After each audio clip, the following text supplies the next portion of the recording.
I'm sure you've heard the news everything around you is made of atoms. But what actually is an atom? Let's dive inside and find out. Imagine you could shrink yourself down, way smaller than a grain of sand, smaller than a cell even. You'd find yourself staring at atoms, the tiniest building blocks of all matter.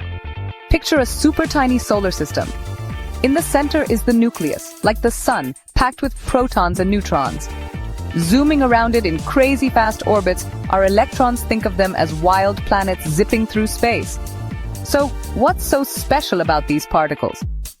Protons are positively charged, electrons are negative, and neutrons are, well, neutral. The number of protons decides what kind of atom you've got. 1 proton, it's hydrogen. 6, that's carbon. Hello, life.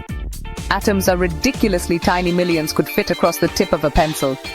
But when atoms link up, they form molecules, making everything.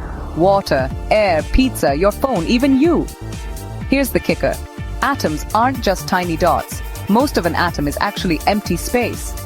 If the nucleus was a pea in a stadium, the electrons would be whizzing around the outer seats. So next time you look at your hand, remember, you're basically a walking, talking cloud of atoms. That's the magic of chemistry, understanding the invisible world that makes up, well, everything. Curious for more? Hit that like and subscribe for more bite-sized science.